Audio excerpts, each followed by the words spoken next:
Each one of us would have liked to believe that our leaders care about our needs, that the people standing at the top know what they are doing, see the big picture, look ahead, and plan for the future. In this video, let's address the leaderships in the West Bank and Gaza. What do they believe in? What is their attitude towards Israel? And perhaps more importantly, what is their attitude towards their residents?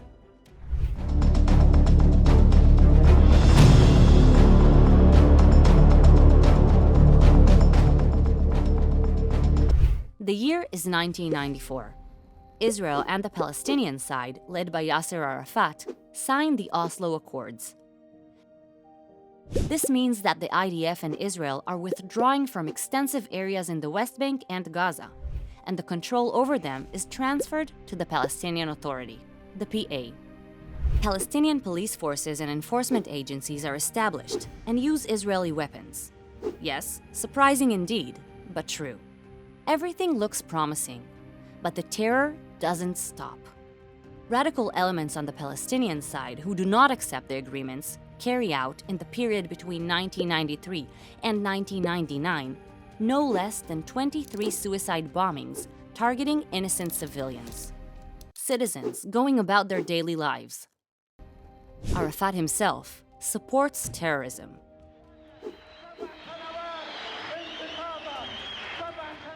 Fast forward to 2004.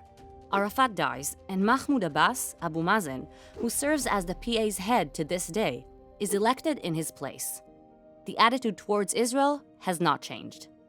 Some things about this attitude can be learned from the material studied in the education system. It contains non-recognition of the State of Israel, uniting against the Jewish or Zionist occupation, and for dessert, also encouragement of terrorism. Here are some more examples.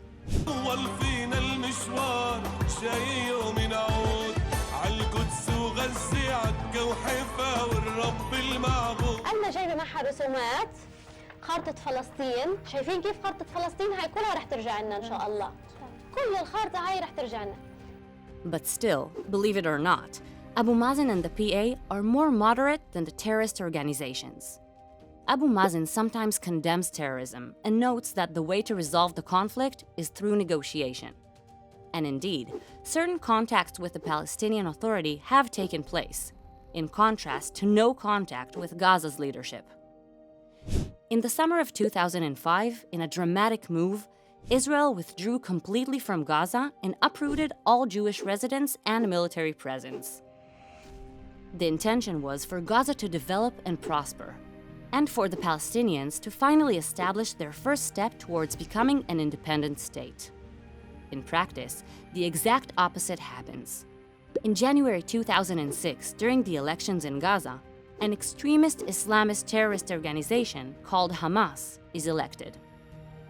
The moment Hamas took control of the Gaza Strip, it executes, abuses, and imprisons the leaders of the Palestinian Authority that were situated in Gaza and are identified with the previous ruling party, Fatah.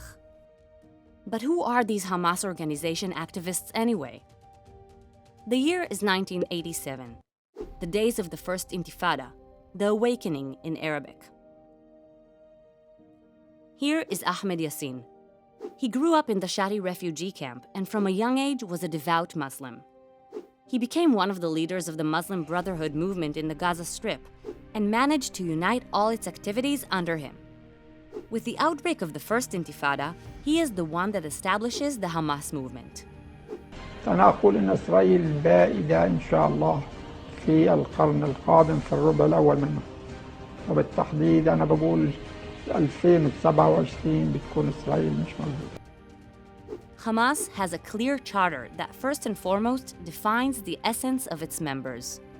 These are those who fear Allah and carry the banner of jihad in the face of the tyrants for the sake of saving the land. A very important principle in the charter is jihad, a concept that has become almost as famous as McDonald's.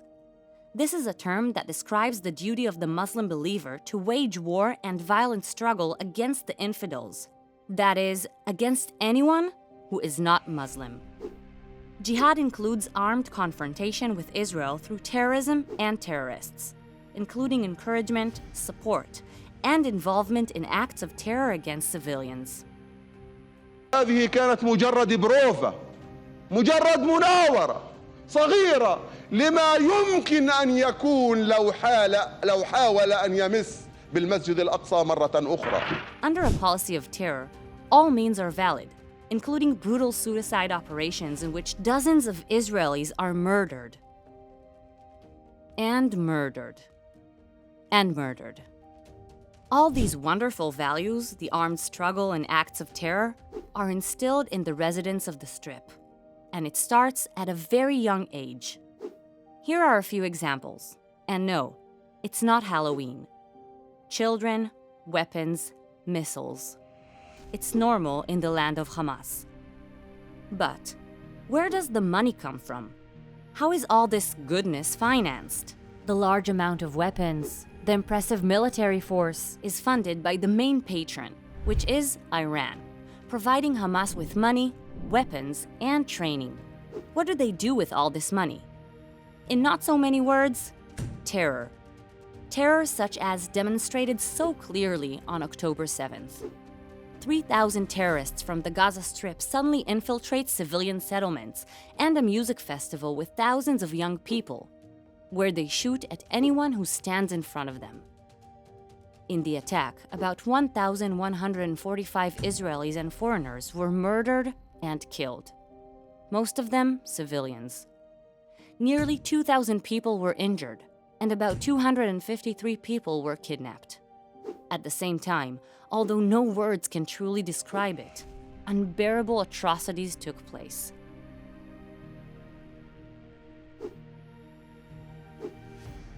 This difficult event provided a new perspective on what was taken for granted by many. Hamas is a terrorist organization similar in its spirit and actions to ISIS and other terrorist organizations. Parents butchered using their bodies to try to protect their children. Stomach-turning reports of babies being killed. Entire families slain. Young people massacred while attending a musical festival to celebrate peace. Women raped, assaulted, paraded as trophies. Families hid their fear for hours and hours, desperately trying to keep their children quiet to avoid drawing attention. Okay, that's Hamas. What about the residents who live in Gaza? Many of the residents took an active part in the October 7th attack, looting, kidnapping, and even encouraging and celebrating it. True, not all of them. Some are being cynically used as Hamas terrorists wear civilian clothes and fight from within population centers where they use them as human shields. Civilian hospitals were used as bases and headquarters. Combat systems were built underneath them. There is no doubt that a significant percentage of the Gazan population just wants to live in peace and quiet. And as of 2024, many of them are displaced from their homes. From the perspective of the Hamas leadership, this population does not constitute as a consideration or obstacle to achieving their goals. يتعرض الناس وأن يواجهوا الطيران العسكري الإسرائيلي بصدور عارية ليحموا بيوتهم. أعتقد أن هذه سياسة أثبتت نجاعتها ونحن في الحركة ندعو شعبنا إلى اعتماد هذه السياسة. The word Hamas translates into English as bravery or enthusiasm, but the actions on the ground are light years away from these words.